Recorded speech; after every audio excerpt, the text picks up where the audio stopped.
આપ સૌને મારા પ્રણામ. ભાવેશભાઈનો પહેલી વાર ફોન આવ્યો ને ત્યારે અમે નક્કી કર્યું કે અમે ઇન્ડિયા પાકિસ્તાનની મેચના દિવસે આ કાર્યક્રમ કરીશું. પછી તો થયું કે હવે ઇન્ડિયા પાકિસ્તાનની મેચ છે, લોકો નહીં આવે એટલે તારીખ બદલી. નક્કી કર્યું કે 29 તારીખે કાર્યક્રમ કરીએ છીએ. અને પછી ભાવેશભાઈ ગુમ થઈ ગયા. ન એમનો ફોન, ન એમનો કોઈ સંપર્ક. અને હું સામાન્ય રીતે એકાદ વાર ફોન કરું, પછી બીજી વાર પૂછું નહીં કે તારીખનું શું થયું. એટલે મને એમ થયું કે હવે 29 તારીખ તો કેન્સલ છે. ત્યાં નવરાત્રિ પૂરી થઈ અને બીજા દિવસે ભાવેશભાઈનો ફોન આવ્યો કે તમને એમ થતું હશે કે આ ભાવેશભાઈ ક્યાં ગુમ થઈ ગયા. પણ એક વાત જે ભાવેશભાઈ વિશે અહીંથી હું મારી વાત શરૂ કરું એ પહેલાં જ મારે કહેવી છે, એ એવી છે કે અત્યંત પર્ટિક્યુલર ઝીણી વિગતો એમણે મારી સાથે ડિસ્કસ કરી છે. તમે કેટલા વાગે પહોંચશો, ક્યાં પહોંચશો, શું બોલશો, આટલા મુદ્દા આવરી લેવાના છે, આટલું કામ છે. મને એવું લાગે કે આયોજન છે ને, સૌજીભાઈ પણ આવું જ આયોજન કરે. જ્યારે પણ એમની સાથે વાત થાય તો ઝીણી આટલા લોકો સ્ટેજ પર હશે, તમે આટલા વાગે પહોંચશો, આમ અમે રાખ્યું છે, આના પછી આ, આના પછી આ. તો મને એવું સમજાય છે કે જેની પાસે પરફેક્ટ આયોજન છે ને, એવા લોકો જ હવે સમાજમાં ક્યાંક કશું કરી શકશે. કારણ કે આપણે બધા એટલા હેફેઝાર્ડ થઈ ગયા છે. થઈ જશે, કરી લઈશું, પહોંચી જઈશું. પછી આપણી પાસે અદ્ભુત બહાના છે. ટ્રાફિક બહુ હતો, ઘેરથી નીકળ્યા પણ રસ્તામાં આમ ફસાઈ ગયા, પંચર થઈ ગયું, 2 ફોન આવી ગયા, આમ થઈ ગયું, ફલાણા મળી ગયા.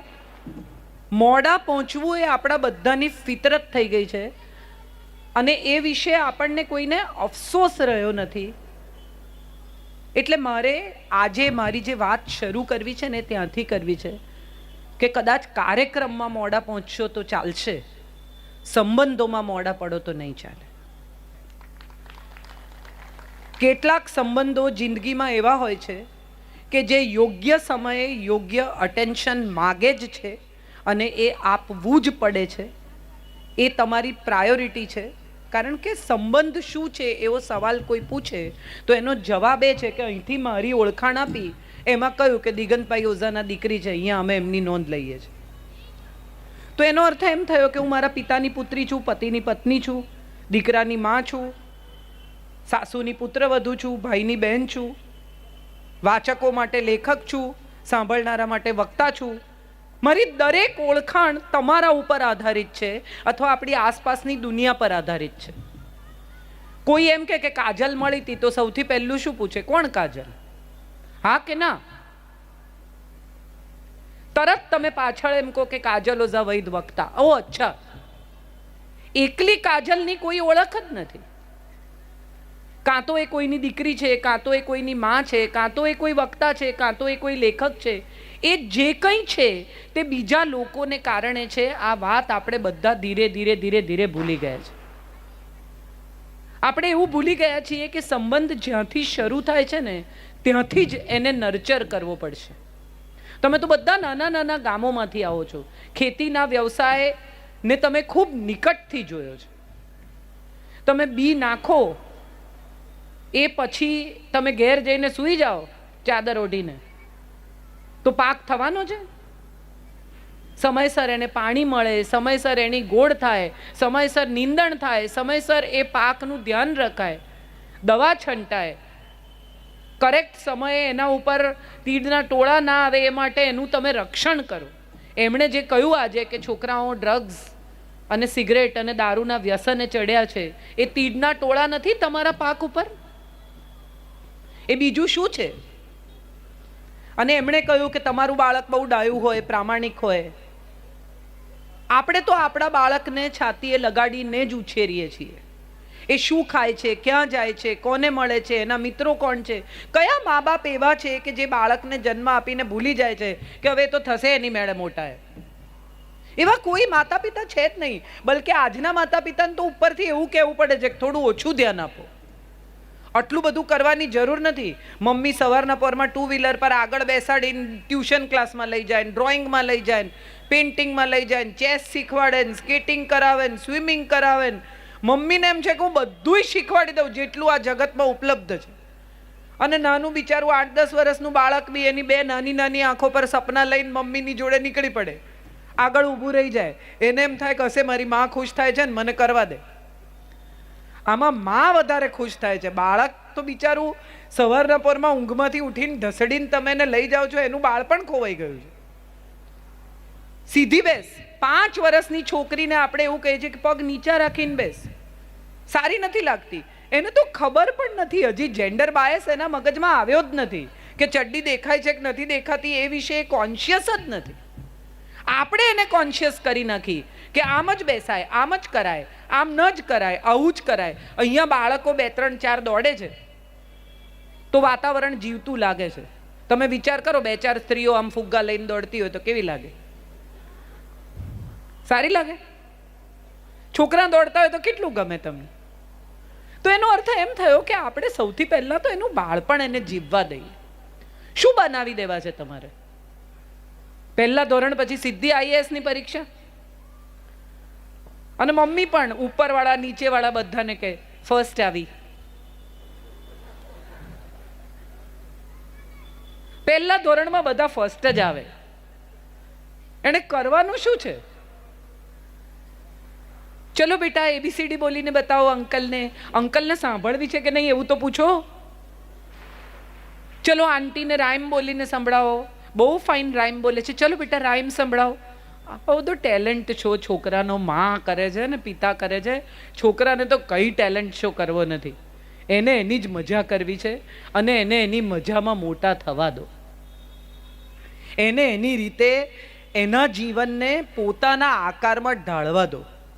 પિતા ડૉક્ટર હોય એટલે બાળકે ડૉક્ટર થવાનું, પિતા એન્જિનિયર હોય એટલે બાળકે એન્જિનિયર થવાનું. પછી આ ધંધો કોણ સંભાળશે? આવશે કોક સંભાળવા વાળો. એને પેઇન્ટર થવું છે, એને નથી થવું ડૉક્ટર કે એન્જિનિયર. તો એને પૂછો તો ખરા કે એને જીવનમાં શું કરવું છે. સૌથી પહેલા જો કોઈ એક વાત દરેક પરિવારે શીખવાની હોય ને તો એ છે કે વાત કરતા શીખો. તમારા સંતાન સાથે, તમારી પત્ની સાથે, તમારા પતિ સાથે, તમારા માતા પિતા સાથે, તમારા પરિવાર સાથે વાત કરો. આપણે શું કરીએ છીએ? ઇન્સ્ટ્રક્શન આપીએ છીએ, સૂચના. નાહી લો, ખાઈ લો, જમી લો, કેટલા વાગે આવશો, જમવાનું બનાવું કે ના બનાવું, કેટલા વાગે પહોંચશો. છોકરાઓને પણ કેટલા વાગે ટ્યુશન છે, કેટલા વાગે ક્લાસ છે, કેટલા વાગે આમ છે, ચાલ ઊભો થઈ જા, જલ્દી કર. 5 વર્ષનું છોકરું થાય ને સમજણું અને સ્કૂલમાં મૂકે ને ત્યારથી સૌથી પહેલા મમ્મી સવારે શું બોલે? હું તમારી જોડે વાત કરવા આવી છું, મારી સાથે વાત કરો. આમ મને જુઓ નહીં, હું ચાઇનીઝમાં નથી બોલતી. શું બોલે મમ્મી સૌથી પહેલા સવારે? ખબર છે કોઈને? જલ્દી કર, જલ્દી કર, બસ બીજું કંઈ ન કર, તું જલ્દી કર, જલ્દી ઊભો થા, જલ્દી નાહી લે, જલ્દી ખાઈ લે, જલ્દી વાળ ઓળાવી લે, જલ્દી આમ કરી લે. અને નાનું સાવ 5 વર્ષથી નાનું હોય ને અને જમે નહીં, પોતાની રીતે રમ્યા કરે તો મમ્મી શું કરે? મોબાઈલ આપે. મોબાઈલ જુઓ અને જમી લો. મમ્મીની જોબ જલ્દી પતે. પણ મજા એ છે કે એ જ બાળક જ્યારે 12-13 વર્ષનું થાય અને મોબાઈલ જોતા જમે ત્યારે મમ્મી એમ કે મૂક મોબાઈલ. પણ આ ટેવ કોણે પાડી જમતા જમતા મોબાઈલ જોવાની? આપણે જ. આપણું કામ સરળ કરી નાખ્યું. આખો દિવસ ટીવી નથી જોવાનું, રૂમમાં જા. અને પછી મમ્મીની બેનપણી આવે એટલે કે જા બેટા કાર્ટૂન જો. કન્વિનિયન્ટ છે બધું. મારી સગવડ પ્રમાણે હું મારા સંતાનને ઉછેરવા માંગુ છું, મારી સગવડ પ્રમાણે હું મારું જીવન ગોઠવવા માંગુ છું. પહેલા આટલો ભાત વધ્યો હોય ને એટલે પતિને કે ખાઈ જાઓ ને હવે આટલામાં ક્યાં ઢાંકવું, 1 રોટલી છે, ચલો લઈ લો. અને પછી કોલેસ્ટ્રોલ આવે, ડાયાબિટીસ આવે એટલે ભાત નથી ખાવાનો, મૂકી દો. એટલે પહેલા ખાઈ જાઓ, હવે ન ખાઓ. આ બંને કંટ્રોલ તમારા હાથમાં. આપણે વિચારીએ ને તો સમજાય કે આપણે જિંદગીને સમ્યક માર્ગ, બેસિક કશા ઉપર રાખતા નથી. કાં તો આ બાજુ ઝૂકી ગયા છે ને કાં તો પેલી બાજુ ઝૂકી ગયા છે. બહુ ઇન્ટરેસ્ટિંગ છે. પત્ની એમ કે તમે મને કંઈ પૂછતા જ નથી, હું ક્યાં આવું છું, ક્યારે જાઉં છું, તમને ક્યાં કંઈ પડી છે. સારું, હવે પતિ પૂછવાનું શરૂ કરે, કેટલા વાગે આવીશ, ક્યાં જાય છે. ભાઈ બહુ પંચાયત તમારે તો. આપણે બધા જ જે છે તે નથી જોઈતું ના હિમાયતી છીએ. જો પૂછે છે તો એ નથી જોઈતું, જો નથી પૂછતા તો એ નથી જોઈતું, જો ધ્યાન રાખે છે તો એ નથી જોઈતું, જો ધ્યાન નથી રાખતા તો એ નથી જોઈતું.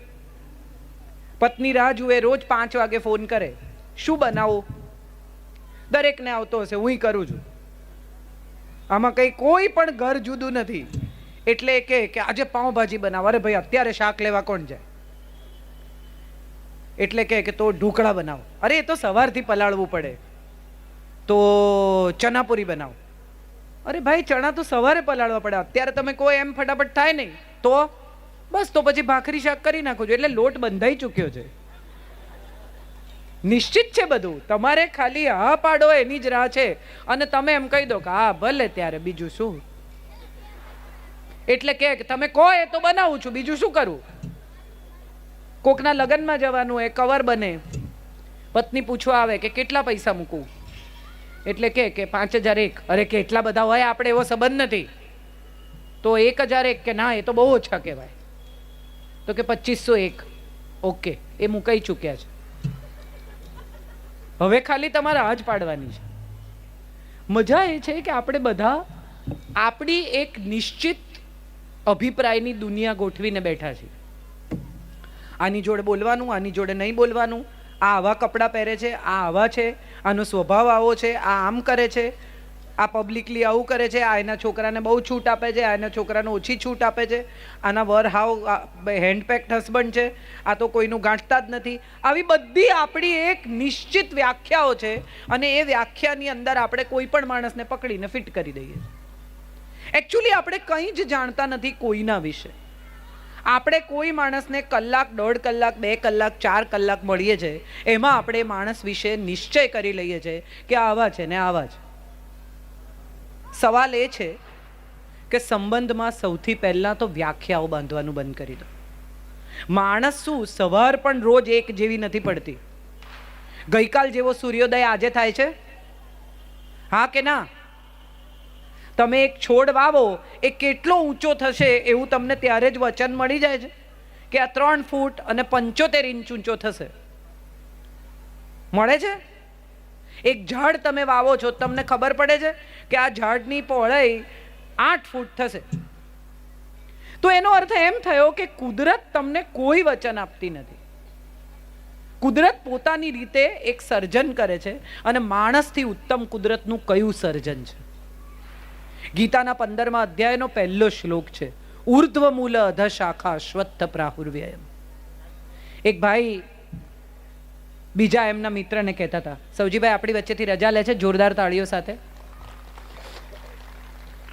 એક ભાઈ એમના મિત્રને કહેતા હતા કે મારા ને મારી પત્નીના વિચારો સહેજે મળતા નથી. તો કે કેમ? તો કે મારે છે ને યાર ગોવા જવું છે, બરમુડા પહેરવો છે, હેમોકમાં પડી રહેવું છે, બિયર પીવો છે. તો કે એને શું વાંધો છે? તો કે એને કંઈ વાંધો નથી, એને મારી જોડે આવવું છે. એટલે અમારા વિચાર મળતા નથી. મજા એ છે કે માણસ સંબંધોને લીધે જ ઉજળો છે. આજે એમણે કહ્યું કે આટલા દાતાઓએ સૌજન્ય કર્યું, આજે આપણે બધા બેઠા છીએ.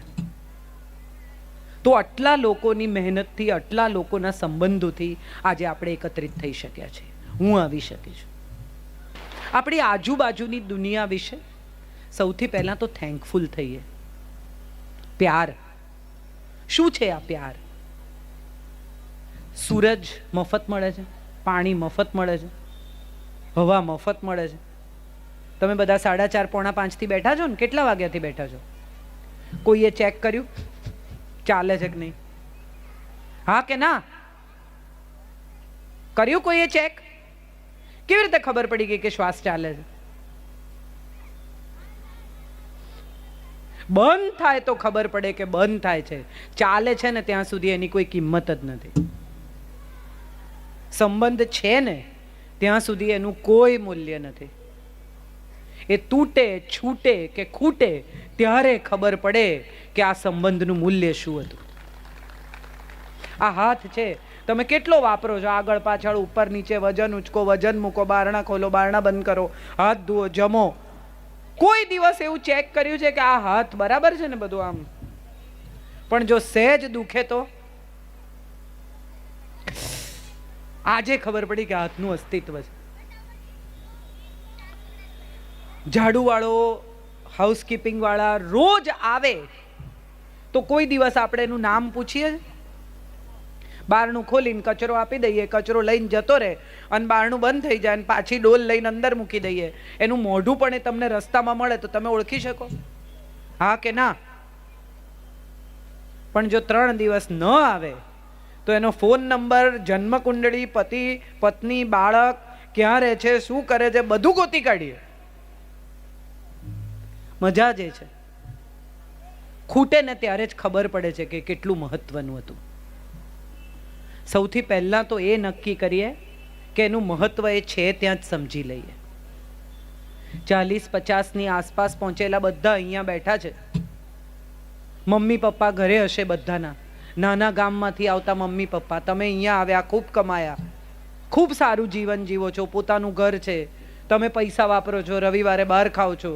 મમ્મી પપ્પા તરત જ તમને કહે બહુ પૈસા ન વાપર, પૈસા બચાવો, બહાર ન ખા, આ દર વર્ષે 2 વાર હોલિડે કરવાની, વિમાનોમાં ફરવાનું, બેટા પૈસા બચાવો. અને આપણી પહેલું રિએક્શન શું હોય મા બાપને? ભાઈ તમે તમારું કામ કરો ને યાર, હું કમાઉં છું ને હું વાપરું છું, તમને શું પ્રોબ્લેમ છે? તમે મોડા આવો તો રાહ જોતી હોય માં. બારણું ખોલો એટલે તરત કે બેટા મોડું થઈ ગયું. તો ફરવા નહોતો ગયો, કામે ગયો તો. રોજ શું પૂછે છે મોડું થઈ ગયું? થાય જ છે. એક વાર વિચારજો કે એ સવાલ પૂછનારી 2 આંખો નહીં હોય એ દિવસે શું થશે? આપણને બધાને છે ને ત્યાં સુધી મા બાપની વેલ્યુ જ નથી. અને મોટા ભાગના લોકો, મારા સહિતના, કે બોલો અહીંયા SBR પાસે પ્લોટ મળતો તો મારા બાપાએ ના લીધો, કશું સમજ્યા જ નહીં જીવનમાં, આવડ્યું જ નહીં, પ્રેક્ટિકલ જ નથી. એ વખતે અહીંયા સાવ 250 રૂપિયા વાર જમીન મળતી હતી પણ લીધી નહીં. આજે શું ભાવ થઈ ગયો? પણ ત્યારે જે ભાવ આજનો હતો એ ત્યારે 250 રૂપિયાનો હતો. ત્યારે 250 રૂપિયા આખા મહિનાનો પગાર હતો માણસનો. 250 રૂપિયા વાર કેવી રીતે જમીન ખરીદે?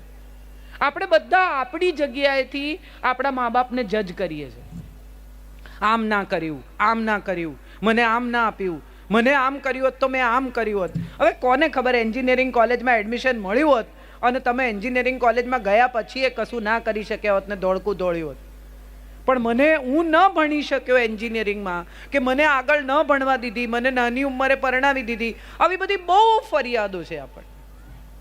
તો મારે બધાને એ પણ કહેવું છે કે જે થવાનું હોય છે ને એ જ થાય છે. નિશ્ચિત છે તમારું કે આ આખી હ્યુજ ડિઝાઇનની અંદર આપણે તો આટલો નાનો કણ છે. આ ડિઝાઇનમાં આપણે જે કરવાનું છે ને એ તો તમે જન્મ્યા એ પહેલાંથી નિશ્ચિત છે. એ જ તમારા મા બાપ કેમ બન્યા? ધીરુભાઈ કેમ ના બન્યા? મુકેશભાઈ કેમ ના બન્યા તમારા મા બાપ? અને એ જ કેમ તમારા મા બાપ બન્યા? બાજુવાળા હરિકાકા કેમ ના બન્યા અને આજ કેમ બન્યા? બધું જ નિશ્ચિત છે. અને એ નિશ્ચિત ડિઝાઇનની અંદર જો તમે મજાથી, આનંદથી ગોઠવાઈ જાઓ ને તો એની એક મજા છે.